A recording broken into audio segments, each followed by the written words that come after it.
Welcome to the Bitcoin Infinity Academy, brought to you by the Plan B Network and Bitbox. This is the course on my first book, Sovereignty Through Mathematics, and I'm Knut Svanholm. I'm here as always with Luke de Wolf, and the chapter today is called Changing the Rules. How are you today, Luke? I'm great, Knut, and glad to be doing this. Changing the Rules chapter is quite topical for a few reasons, so we might get into a little bit more of stuff that's relevant just today. But let's see. Shall we just get into it and see what if this leads to discussions about current topics or discussions about timeless topics, which is sort of what the Academy is supposed to be about, like timeless topics, I think. Supposed to be, but we'll see how timeless this particular moment in time ends up being. Just before we do that, a quick reminder: if you're listening, the best way to get involved with the show and to support us, if you like, is to join the Academy. All the information on that is at our Geyser page, geyser.fund/project/infinity, and yeah, that's how you can get involved, have access to the Telegram chat, join the episodes live while we're recording them, and ask us questions.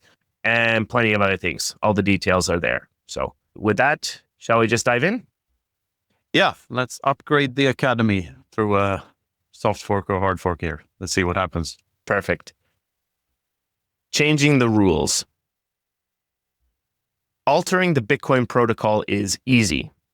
The code is open source, which means that anyone can download a copy of the code and make whatever changes they want to it.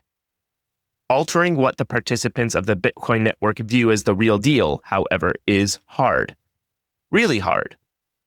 Gaining their acceptance requires the proposed upgrade to be really good and really bulletproof in terms of not altering the game theoretical fundamentals that make following the rules beneficial to the miners.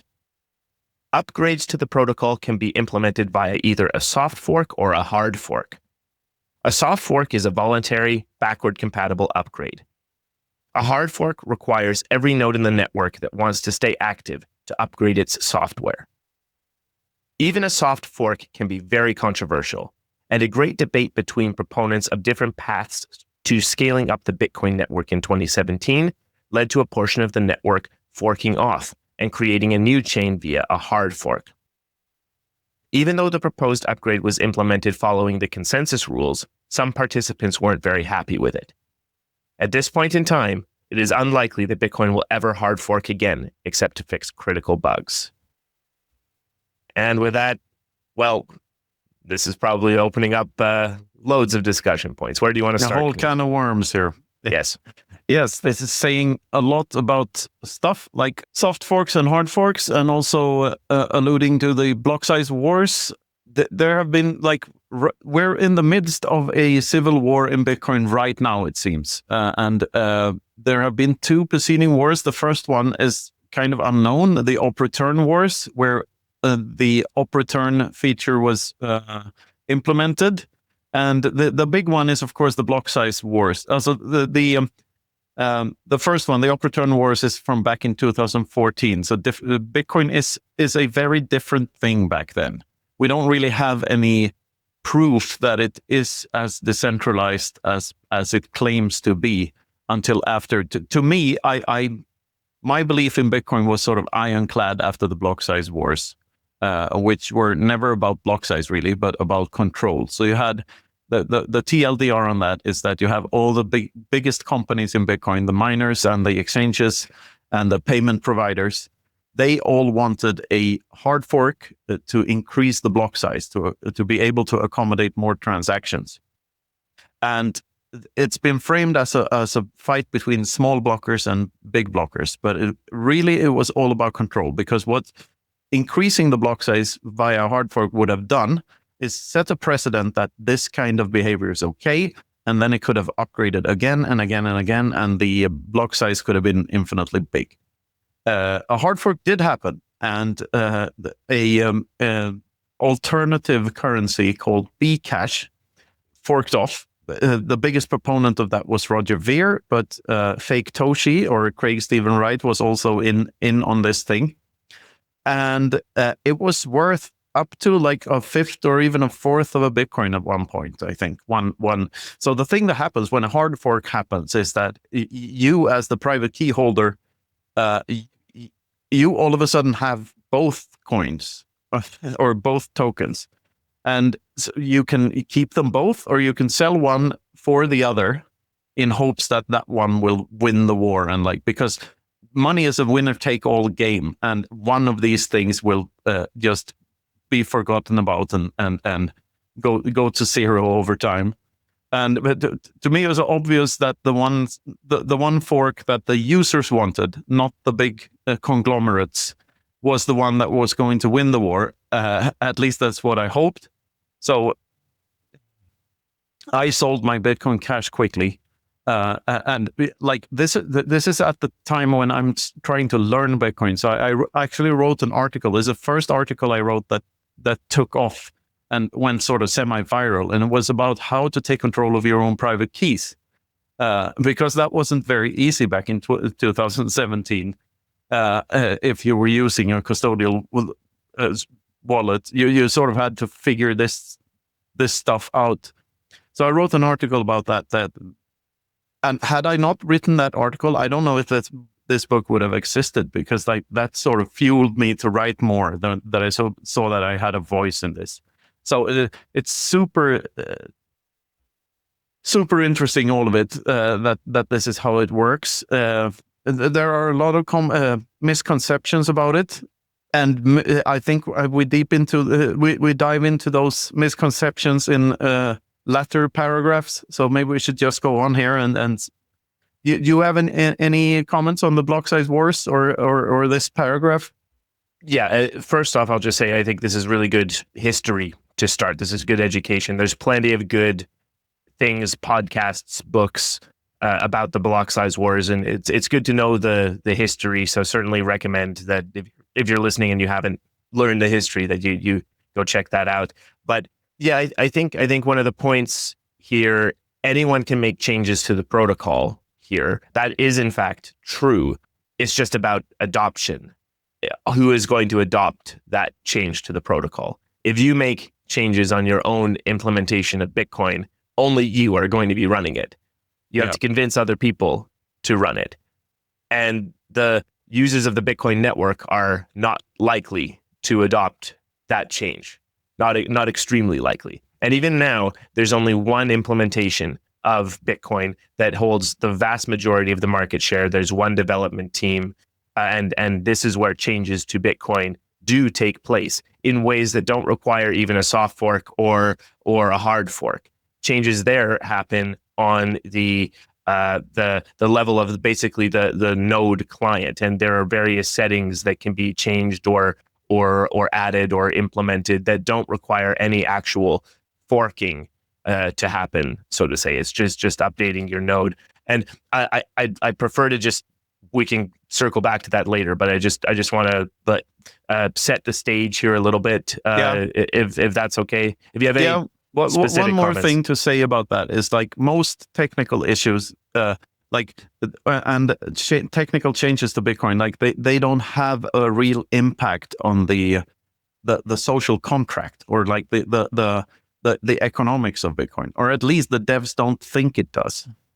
And this is where the heated debates start, where like the technical people don't really understand the economic arguments, and the economic side sometimes don't understand the technicals of it, and there's a discrepancy there, and it's very interesting to see how this whole thing unfolds. Yeah, absolutely. So I think let's continue and let's take off layers of the onion as we go, or something like absolutely. that. Let's continue. The internet is an ocean of misinformation, and more often than not, it is very difficult to navigate through it. The sheer amount of dishonesty in the so-called crypto space is really depressing and has very little, if anything, to do with sound money. Bitcoin does one thing and one thing only. It solves the Byzantine generals' problem through its consensus rules. That's it. A problem most people have never even heard of. The Byzantine generals' problem describes how hard it is to construct a network where the participants can come to a consensus on the true state of the network without needing to know or trust any of the other participants. In other words, how to construct a network in such a way that no trust is required, while ensuring that information sent via the network is true. A blockchain by itself does not ensure decentralization. It is not the underlying technology behind Bitcoin in any way. Bitcoin is the underlying technology behind the blockchain hype, but saying that the blockchain is the key invention here is misguided at best. The anchor chain is not the underlying technology behind the anchor, nor is the key chain the technology behind the key, or the food chain the underlying most interesting aspect of a human being. Be very skeptical of those promoting blockchains that do not see Bitcoin's blockchain as the most important one. Even social networks with billions of users, they are practically saying that masturbation is the most important aspect of sex. Okay, interesting one, and a little bit of a side topic here, I think. Yeah, it's a bit of a side topic. I mean, the whole thing here is that everything in Bitcoin is voluntary, including what you define as Bitcoin. So like in that sense, the shitcoins have a purpose. Like because you cannot stop anyone from calling something Bitcoin or calling something an alternative to Bitcoin or what. Like this is something that people. It's an agreement on a fixed set of rules. That's all it is. And if everyone agrees that that's something, then that something will happen. The whole thing is though set up in such a way that there can be only one, basically. Only one chain can be absolutely finite in its supply. There's a finite amount of Bitcoins and an infinite amount of shitcoins. That's like sort of all you need to know in this when choosing the correct chain, or the chain that will that is most likely to store value over time or function as a medium of exchange over time. That's the I think the correct way of saying that. Yeah, and well, just a little bit about blockchain itself. I think it was actually a very good point that blockchain wasn't actually really the thing that was the innovation. It was blockchain plus a whole bunch of other things. And the idea of appending the block onto each other one is an interesting take, basically. Having to verify the entire chain every time is a big part of the solution, essentially. But then people misunderstood that the blockchain was the most important thing. And that wasn't it. You don't need to use a blockchain for everything. No. Blockchain is very, very inefficient method of data collation or whatever it is.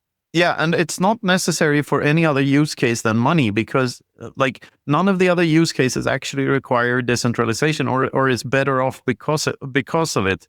Because like if you have, there was talk in 2017 about bananas on the blockchain and all of this stuff, that you could attach something in the physical world to and say that this is one unit of that and this is attached to that blockchain and whatnot. But the whole security model breaks down as soon as you make that connection, because this is only secure within its own borders. It's self-referencing all the time. The Satoshi is valuable because it's a part of this bigger thing, and not just something that you can attach to other stuff. You can exchange it for other stuff, but you can't like connect it to the outer world and expect the security model to be the same. So yeah, there's a lot to be said about this, but yeah, and I think we will in later paragraphs here. So maybe we should move on. Yeah, let's continue. At any point in time, any participant in the Bitcoin network can stop agreeing with the network's way of determining scarcity and coming to consensus. A participant can choose to follow a hard fork of Bitcoin, exchange all of their Bitcoin for another cryptocurrency, or abandon the idea of digital scarcity altogether if they so choose. What they can't do is change Bitcoin, change what others perceive to be Bitcoin, or change the nature of how Bitcoiners determine scarcity. Unlike every government-backed currency, no one is forcing anyone to agree with anything in Bitcoin. It is a completely voluntary system with no formal leaders. We humans aren't used to leaderless systems, and the idea of having no authority telling us how to think about it is scary to a lot of people. As mentioned above, Many opportunists take advantage of this, and many people will lose money to scammers before Bitcoin finds its rightful place in our society. Stay vigilant and be suspicious of any cryptocurrency, so-called, that isn't Bitcoin. Every claim that an alternative currency has a new feature, is better for the environment, is faster or more anonymous than Bitcoin, or can be used as a base layer for building decentralized applications, is a testament to misunderstanding what the invention of Bitcoin really was. It was not so much an invention at all, but rather a discovery. The discovery of true digital absolute scarcity. Absolute scarcity, whose most obvious use case was sound money. A discovery is a one-way occurrence. Thousands of people fly from Europe to America every day, but that doesn't make these people as historically significant as Christopher Columbus. Nor will any social network coin, petrodollar, or altcoin ever be as significant as Bitcoin. All right, I can already see quite many things to talk about here, so I'll let you dig in. Yeah, where do you want to start? Like, is it we need a little bit of focusing here. I think one thing I'll point out is that the focus of this book is very different from I think the tone of discussions now. It's very against cryptocurrency, which is good, but honestly, it feels like everyone now understands that crypto is the stupid. difference. Yeah, understands the difference, and so there's other things that we're really focusing on in this space. I don't know. Any thoughts about that? I mean, the scams and the scammers are still there, but they're getting cleverer. Like it's like bots on social media. Like they're getting smarter by the day, and it can be harder to understand what that is. It's very hard to say what is a scam and what is not nowadays. Like if you have, for instance, it's strategy. It started this trend with Bitcoin on the balance sheet companies, right? Well, what people should know, I'm not saying it's a scam because I don't think it's a scam, but I think that scams will follow in its wake, where they hold Bitcoin on the balance sheet just to give you something else to invest in than the underlying asset, and then be able to do a rug pull at some point.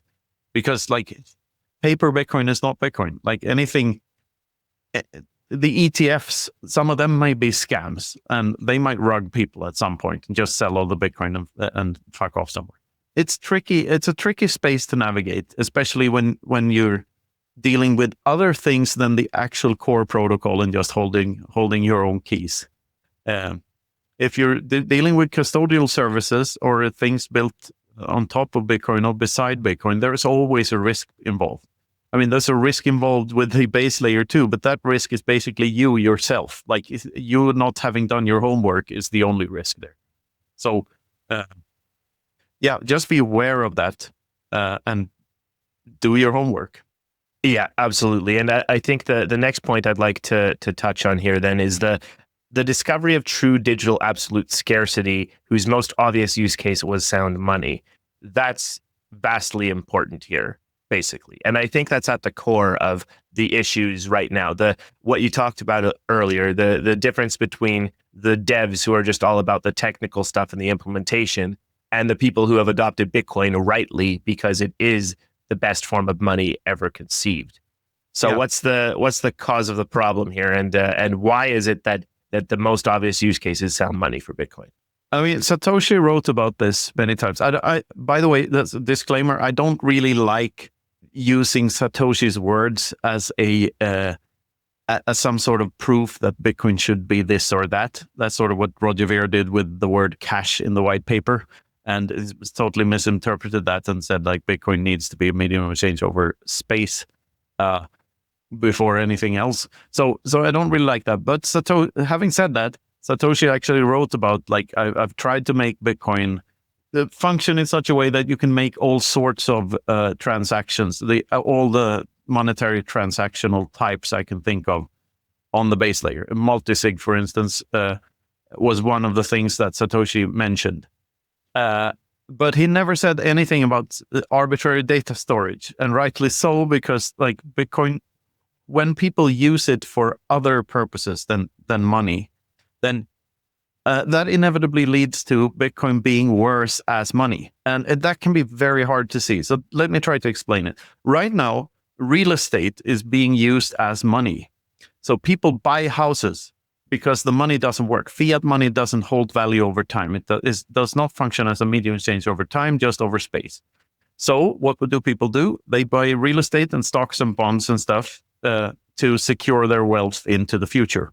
When money, that should really have been a job of money to do that.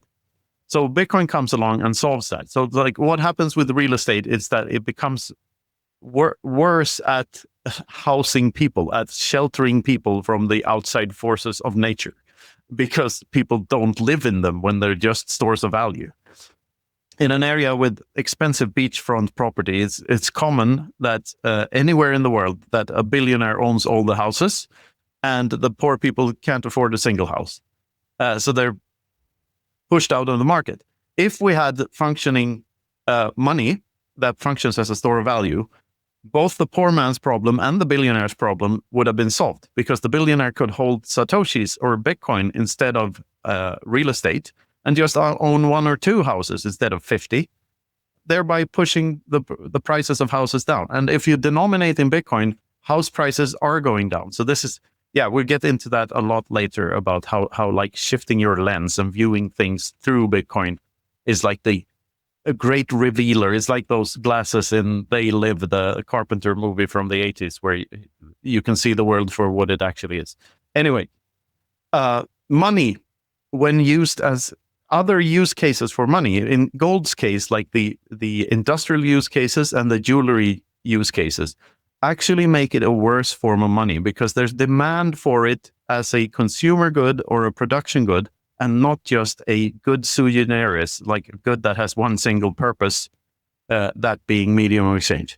Like money should be as clean as possible, because otherwise it's not functioning as well as a medium of exchange.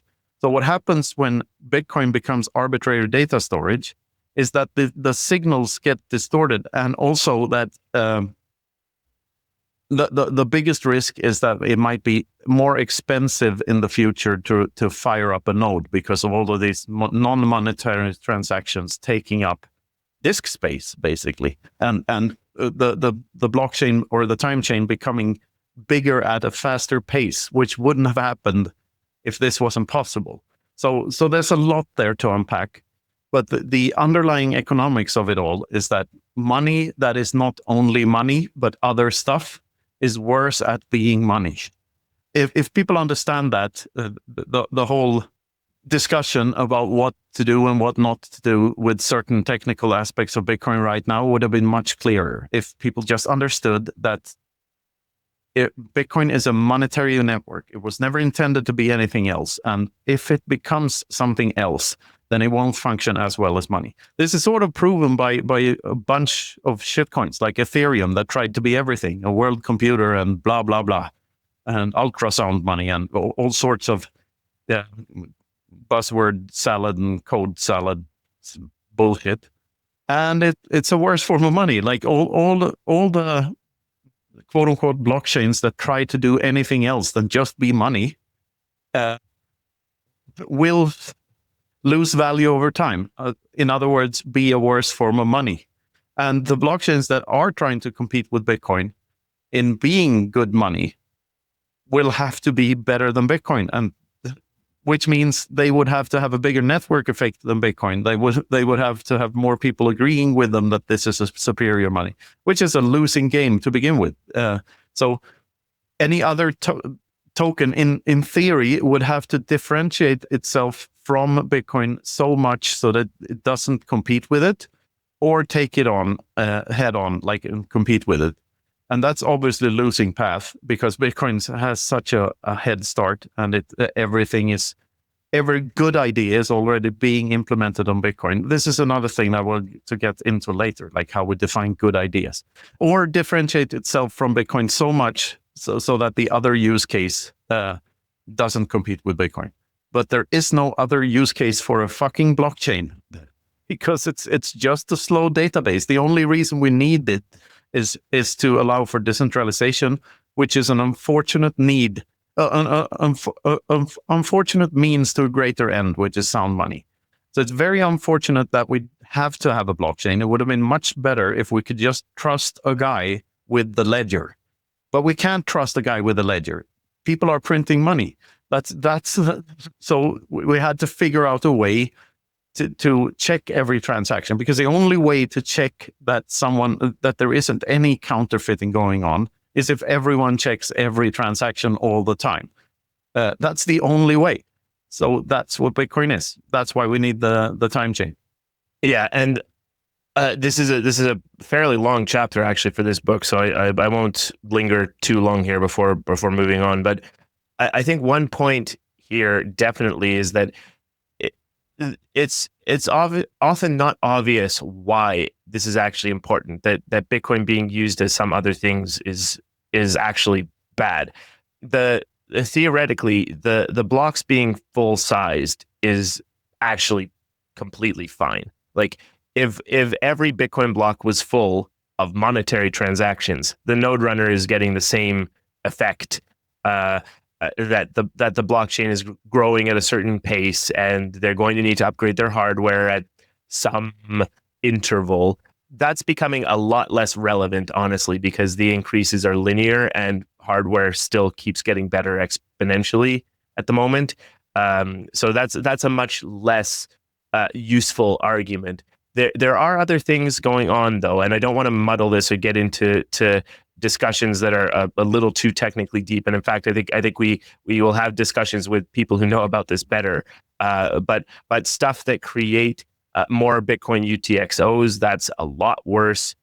Stuff that brings up the fee base, I think that's more where my concerns are at. But the distortion, I think, is one of the key points here, and that people will be disincentivized to use Bitcoin for its monetary purposes if they have to compete with people who are using it for non-monetary purposes and filling blocks up and paying tons of fees. The negative is really self-evident to me, that keeping Bitcoin as sound money is vastly important, but there's a large percentage of the community that doesn't think that this is a problem. Basically, that just if fees are paid, that's a monetary transaction, and who cares if it's got arbitrary data? That's one of the arguments from the other side, so to speak.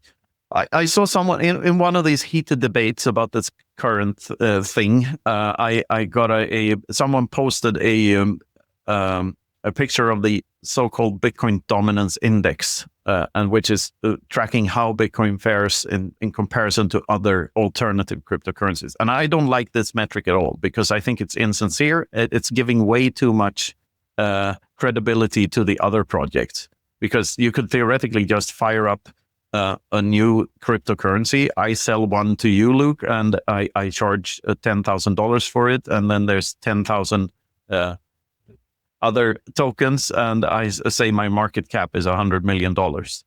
So this whole metric is very hard to verify that anything about it is true. And also, there's that argument then is like, oh, wouldn't it be great if all the other crypto projects just started developing their stuff on Bitcoin? What that argument leaves out is like, no, they wouldn't. They're scammers. All they're doing is like, there are two types of shitcoiners. Like, either you're a scammer or you're a gullible moron. There is no in between.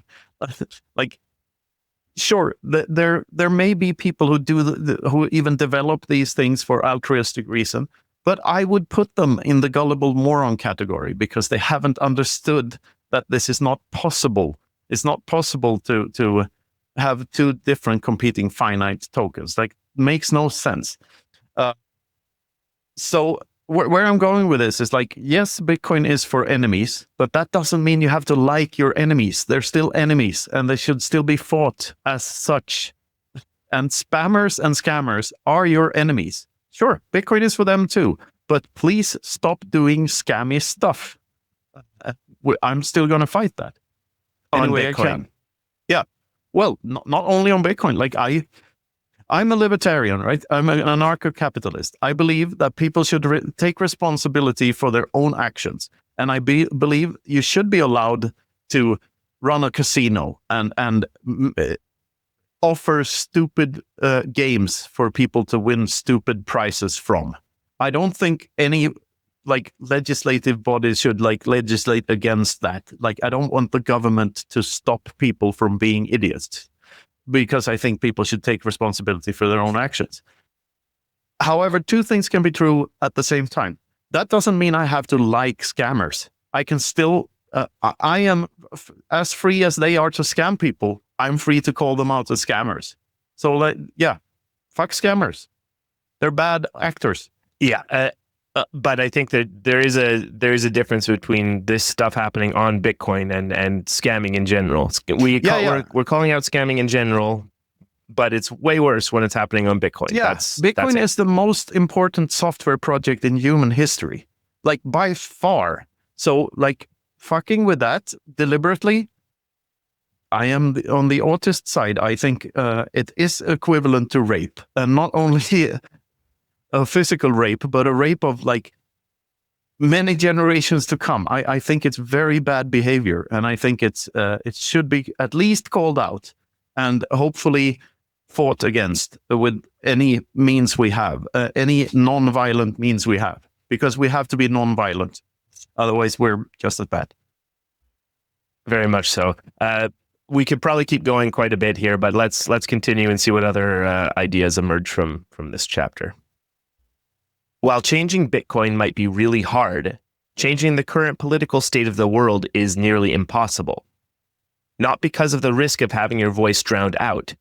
Everyone on the internet faces that hurdle, but because the game is rigged. It's rigged everywhere. Ignorant bloggers with hubris and a paycheck, often referred to as journalists, often parrot their unseen masters, the central bankers, and accuse Bitcoin of being the biggest pyramid scheme ever known to man. Our current monetary system is a pyramid scheme of such gargantuan proportions that almost everyone on Earth fails to see it for what it is, since the bubble encapsulates the entire planet. Quantitative easing is counterfeiting, and counterfeiting is theft. Wealth is stolen from everyone and given to those most cynical and evil among us. If we had sound money, the playing field would be leveled, and those of us making the most responsible investments would be rewarded.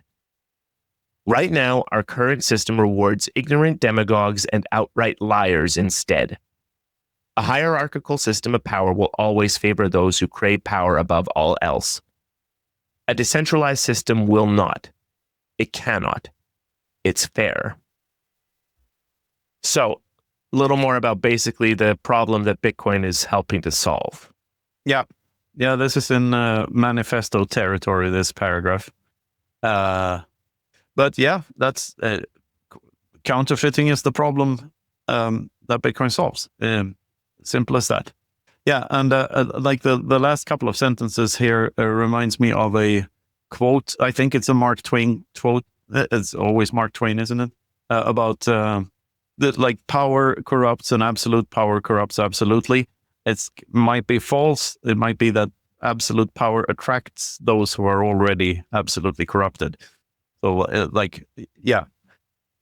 there's something to say about that. Bitcoin is completely different, and there's something to say about the discussions now and stuff. When you have a leaderless system that is very chaotic, and you have so many, you have almost as many opinions as you have participants in the network. So it's very loud-mouthed and people being rude to one another and a lot of chaos. But that's Bitcoin for you. That's how we have to do things. There is no correct way. We have to figure it out. We have to study this thing and see where it leads. Like, there is no, we interpret Bitcoin rather than change it. What we can do is like create a momentum in one direction or another, or try to make our voices heard. I mean, it is political in that sense, but what isn't? Like, this is sort of argumentation ethics. Like, human beings have two ways of resolving conflict. One is arguing, and one is communication, and the other is violence. And if we don't want violence, which is sort of like, if we don't want leaders to decide how much to counterfeit, then we have to choose argumentation, and that is messy. but it's preferable to aggression always. Yeah, very good points. I have nothing to add to this one, so I think let's just continue the chapter. According to a recent study in the journal Intelligence, highly intelligent people are more likely to be diagnosed with various mental disorders such as autism spectrum disorders, 20% more likely, ADHD, 80%, anxiety, 83%, and they have a 182% higher likelihood of suffering from one or more mood disorders. The study compared data from the American Mensa Society to data from national surveys in general. According to another study published a couple of years back in the British Journal of Psychology, highly intelligent people are more likely to have fewer friends than those less fortunate in the cognitive department.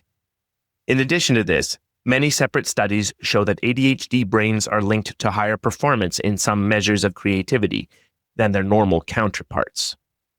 Having suspected that having a brain on the spectrum runs in my family, both up and down the generations, I dug a little deeper into the subject.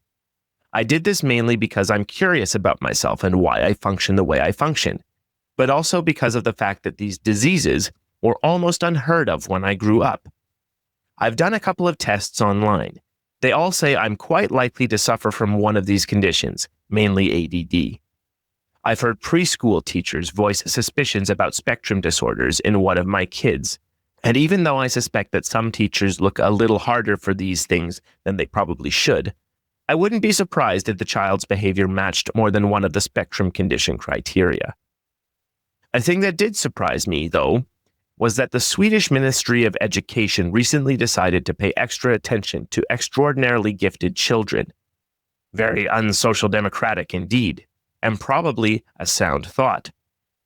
I became curious and looked at the paper on what behaviors teachers should look for in these children. They were remarkably similar to those who could label another child with ADHD or ADD. So one child gets to skip a class, and another is given amphetamine to be more like the rest of the flock, all depending on the judgment of that particular child's teacher. Ritalin and other amphetamine-like drugs have for a long time been prescribed en masse to children with suspected ADHD and ADD in Western societies. Some countries are more restrictive than others, but these practices are present to some extent almost everywhere.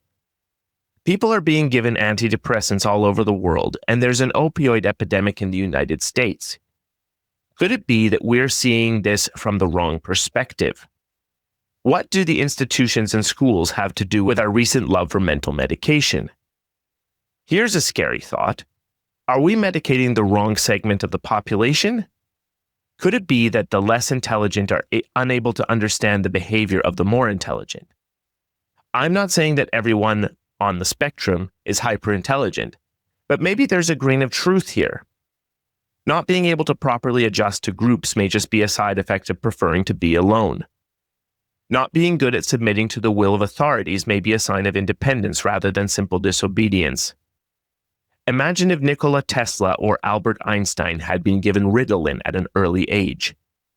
Would they ever have come up with the amazing innovations and insights that they did if they'd been medicated into being docile sheep instead? Without the crazy ideas of Tesla, who allegedly was considered a weird loner by his peers, we might not have alternating current, without which the world would be a very different and darker place than it is today.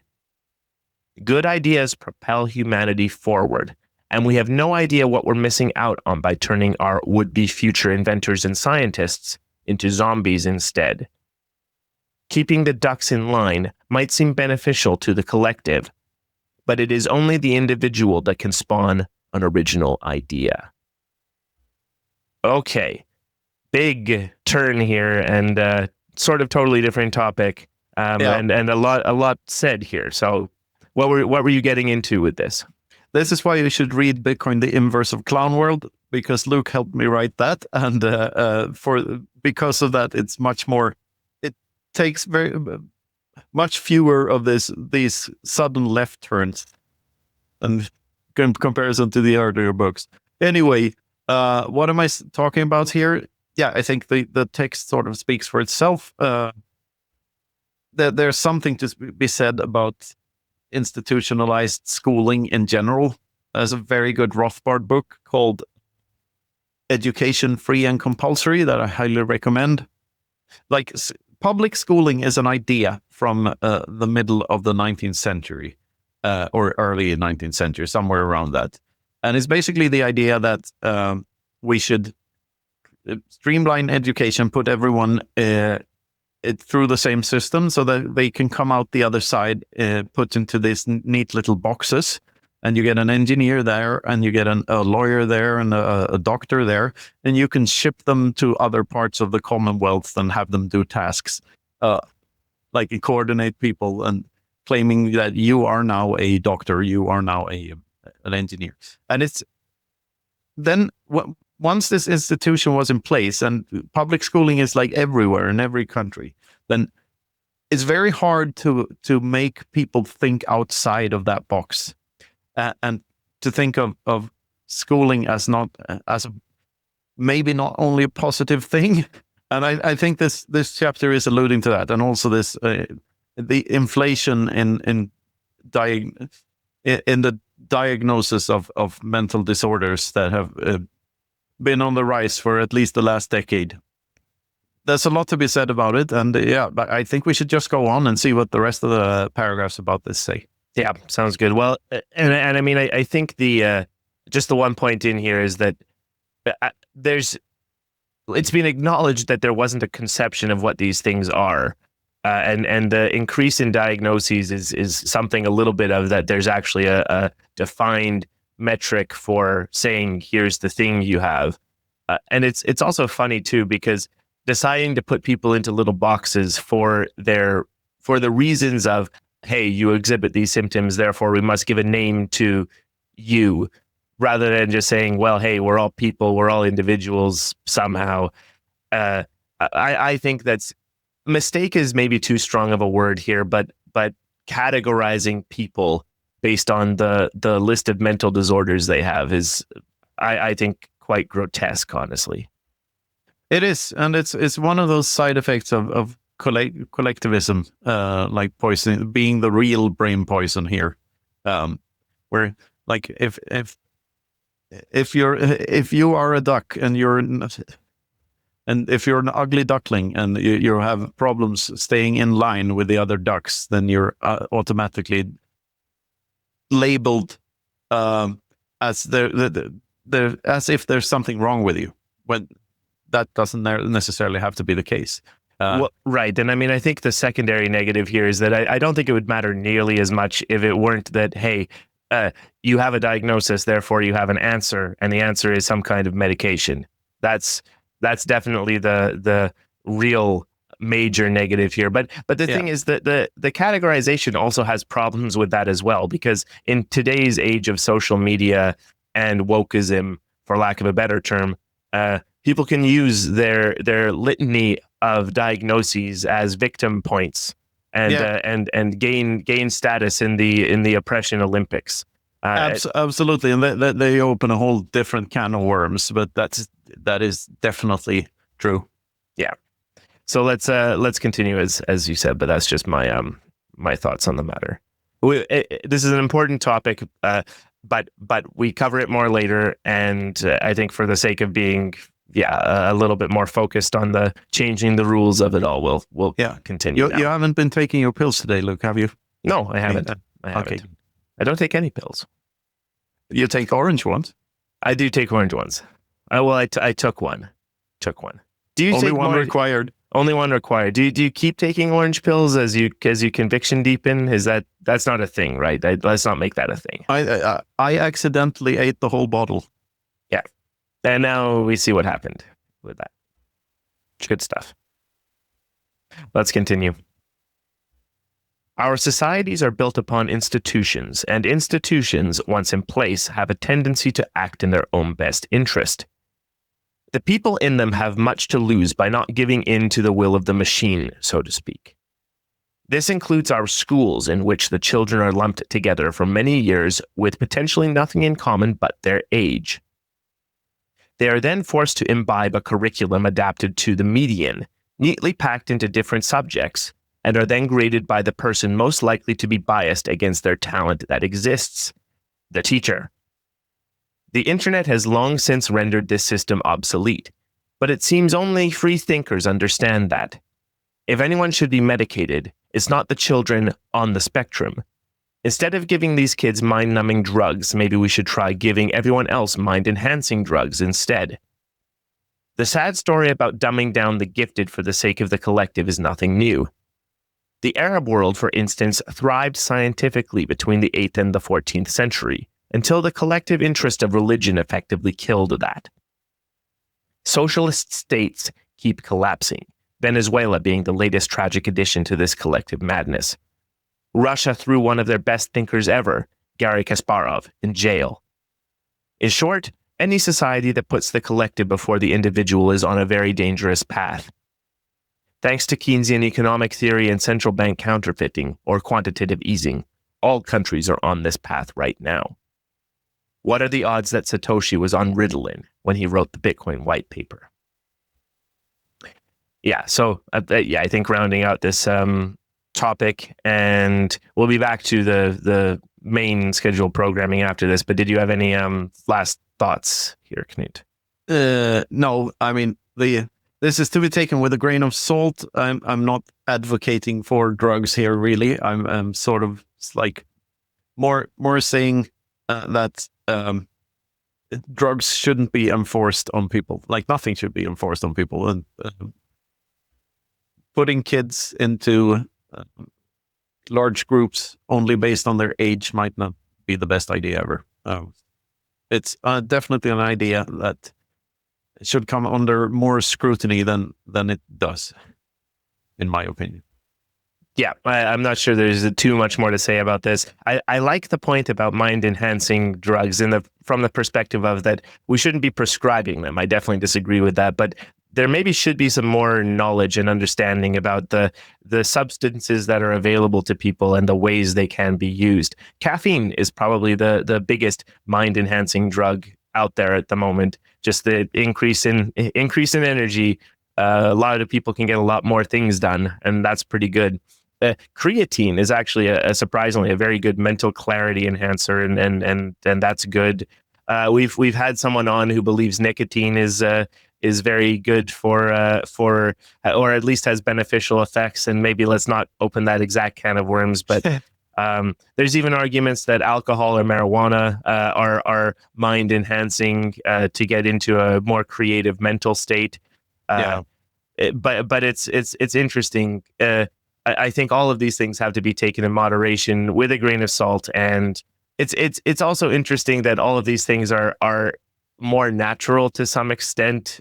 These drugs that are crafted in the realm of the pharmaceutical industry for ultimately getting profits to the pharmaceutical industry, there's rampant incentive abuse able to happen there, and if people are making tons of money off of something, well, maybe look at what their motivations might be.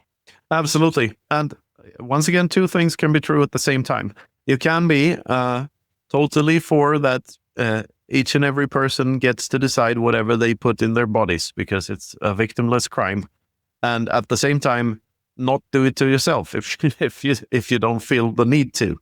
And I'm in that camp. Like I think the vices I do have are already they're enough. Like I already have caffeine, and I used to have nicotine, but and that was hard to rid myself of. So like and alcohol, maybe to a certain extent, you could lump that in there with things that you ought to do more or less of. Very few people think that like self-diagnose that it would probably be good for them to do more alcohol in the future. But yeah, you do you. I think that's the gist of it. Very good gist of it here. And let's take this thing home. We've only got one more paragraph here, but I think we're back to the main topic, which is positive. Yeah. Let's continue. Changing the rules of any game is always hard when you're a participant rather than a game designer. The game you're in is rigged, and you're a pawn on someone else's chessboard. a pawn whose main purpose is to be sacrificed in order to protect the king. Now, look at how the artificial intelligence algorithm AlphaZero plays chess. The newly crowned ultimate chess player does one specific move a lot more often than any of its predecessors. It sacrifices pawns. Ask yourself, are you happy with being a pawn? Does your government's promise of a social safety net seem legitimate to you? Will your current job even exist in 20 years? In 10? You don't need to be a pawn. More importantly, you don't need to leave the game entirely. Even a very small investment in Bitcoin has an enormous potential upside. The Lightning Network is a technology that changes the rules of what money is and what money can be. Once you have a Lightning Network wallet installed and topped up with some Bitcoin on your phone, you quickly realize that it's even easier to use the Lightning Network than it is to use the basic Bitcoin network. You scan a QR code and press send. That's it. Transactions on the Lightning Network are instant, free, and anonymous. Even though it's still in beta at the time of writing, it works like a dream.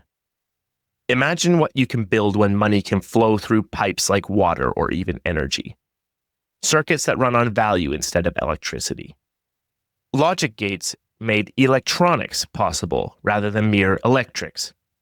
Value gates would open up a whole new spectrum of invention where human interaction would act as fuel for human ingenuity directly. Interesting conclusion. What did you mean by this?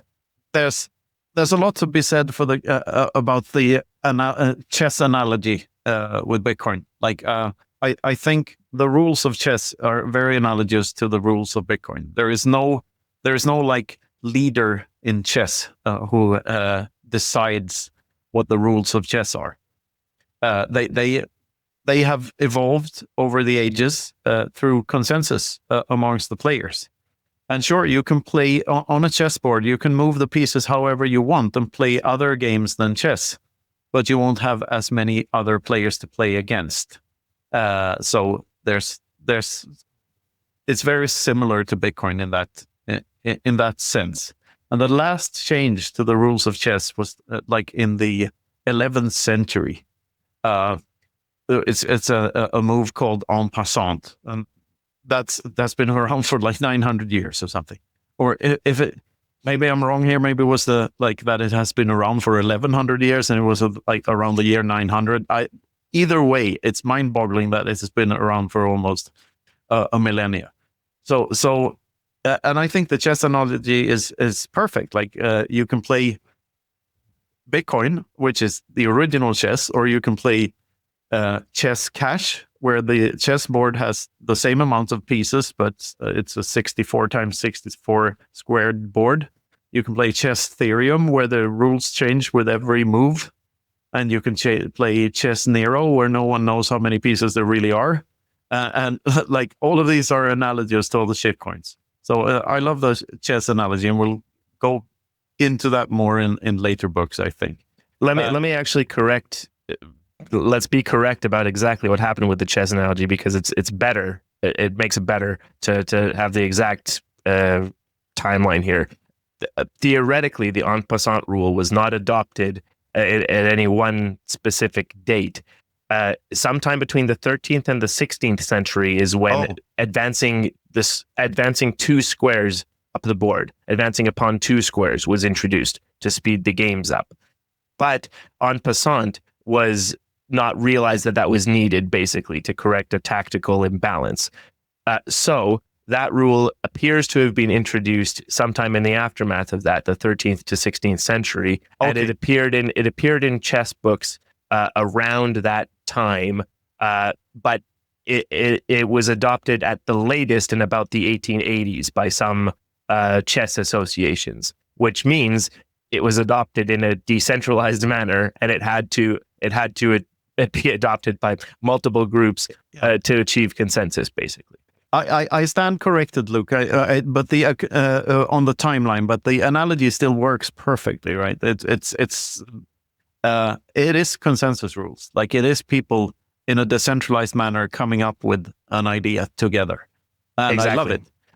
And the AI stuff here, it's a bit of a a stretch maybe that sacrificing pawns is that's not as good an analogy. And the Lightning Network, if used in an actual self-sovereign manner, it's a bit more tricky than just scanning a QR code. I'm talking about custodial Lightning here, of course, which is still way better than the fucking banking system. You can still do all sorts of stuff on Lightning and then put your Satoshis in cold storage whenever you return home. It's very easy. And if you go to the very last page, what was the last thing there? Yeah, logic gates, this and electronics and stuff. This is, yeah. I don't know if there's anything in this theory. I don't know if I believe this as much as I did when I wrote this book, simply because value is not. It's very different from water in pipes or electrons in wires or electrons in cables, because value is first and foremost subjective, and money is not a ruler, and rulerless money is not a ruler either. Money is not a measurement of value. It is a means of signaling value to others, but it can never measure value, since value is subjective. You don't have to buy something just because the price is something. Choice is always involved. So I don't know how these value gates that I talk about here would actually work. So I think this falls into a category of brain farts that I've since come to my senses about, and maybe stuff like that doesn't take up as much time in my head as they used to. Fair enough. I think I'm going to really not address this much further for that reason. The brain farts are brain farts sometimes. But the chapter as a whole, so kind of three major points here. I think the first point of the chapter about changing the rules, how changes can happen to Bitcoin, I think that's the most important thing here, and the most relevant now into this day and age, basically. So I think that's really the most important part of this chapter, and the part that I hope that our listeners take away from this is the mechanism that Bitcoin changes through forking effectively. And in other words, you can make changes to the code all you want, but that doesn't mean anyone's going to adopt it. That's important to understand, and also has implications for the proposed changes being discussed in Bitcoin these days also. Yeah, and I'd like to make one final point that isn't really addressed here, and that is that one way of looking at these the enormous threshold needed for Bitcoin to change, like the threshold of people agreeing. Basically, every participant of the network needs to agree that it's a good idea to change it. It's not a democracy. It's like you need a super majority every time for anything to change. And that in itself, if you flip that and see it from the other side, that means that Bitcoin can only be changed for the better, at least theoretically, because we all agreed that it was a good idea to change it before it changes at all. So we sort of define what a good idea is by if we agree that it's a good idea or not. If we do that, then Bitcoin can only change for the better, and that in itself is mind blowing, I think. Having said that, there have been changes in the past that came with a handful of unforeseen consequences. The witness discount in SegWit, for instance, and maybe Taproot came with a bunch of unforeseen consequences. Still, it's still the best mechanism for changing something that ought not to be changed that we have. I think the Bitcoin's consensus rules is still so much better than democratic decisions where just the other side can win after 4 years and just undo whatever the ruling party was doing the 4 years before that. Like in comparison to democratic decisions, like Bitcoin is vastly superior, just because it cannot change very easily. Like this is very much a feature and not a bug. Bitcoin is first and foremost money, and money shouldn't change. It's because money changes that it stops functioning. That's why real estate is being used as money, because the money changed. Someone printed more of it.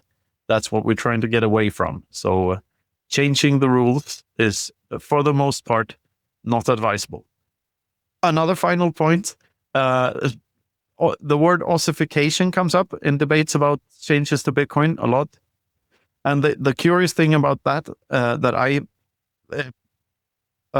I'm thinking about is that we can never know if Bitcoin has ossified or not. There is no objective measure to say that now Bitcoin has ossified, because we cannot predict the future. There is still a scenario where everyone agrees that we should change Bitcoin. So we cannot with 100% certainty say that Bitcoin will never change again, ever. There's something there, I think.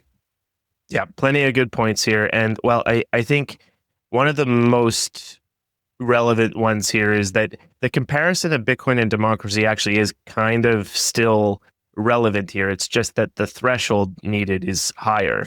But the thing is, since all participants are effectively voting by deciding to adopt something or not, there is a risk of that people just automatically go for what they're told to vote for, or don't even realize what they're voting for by clicking auto update. And so it's also akin to basically people who are glued to the television who do exactly what the media tells them to vote for. That's pretty similar. No, it is. And like the only threat to Bitcoin, the only attack vector in my opinion is complacency. Like when people stop caring, it stops functioning after a while. And this is, that applies to everything. Like the only problem with humanity is complacency, and like people not caring about stuff. That's why we have problems at all in society, I'd say. And this is simply why we need to remain vigilant.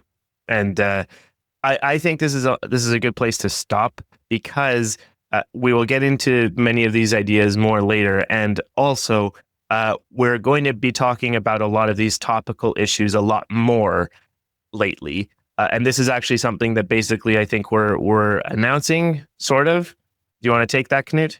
Yes, I'd like to hereby announce our new live show, Bitcoin Infinity Live, that will be firing up here shortly. I believe the first episode is already on Thursday. Is that the case, Luke? That's the idea, and we've already got the guests lined up. We have fantastic guests coming for this. The first one is our dear friend Samson Mo, the guitarist of Nevermind. So looking forward to talking to him about this op return stuff and other things. Ironically enough, this will be released after that live show. But for those who have joined the academy and are tuning in live, got to hear about it here first. But we do have the first episode that'll be coming up afterwards. We do have a pretty awesome guest lined up for that one, and it's all going to be on the topic of the current op return Bitcoin Core debates, plus a bunch of other things. Basically, doing a show live lets us talk about what's going on in the community now and what are our thoughts of the day, kind of thing. And hopefully you can join. And also, since we've basically been doing these Academy episodes in our morning in Europe, which is mostly my restriction, sort of, we're going to be doing these in the evening, our evening, almost exclusively, and that'll give another group of people the chance to join in the live shows. And of course, these will be available on YouTube and on our podcast feed. Should be the next day, kind of thing. So, yeah, looking forward to it. Absolutely. Good. And I think with that, we can, first of all, just if you're listening to this and you want to get involved, as usual, go to our Geyser page, geyser.fund/project/infinity, to learn more about the Bitcoin Infinity Academy and join us and get involved with the discussions. Attend these live if you want. And thank you very much to Plan B Network for sponsoring the Bitcoin Infinity Academy. They're doing fantastic work. You can find out more about them at planb.network. All of the educational initiatives that they're doing, plus the great work that they're doing in terms of conferences, building physical spaces, tons of other stuff. Check them out and see how you can get involved. Absolutely. And also check out Bitbox, our favorite hardware wallet. It looks like this.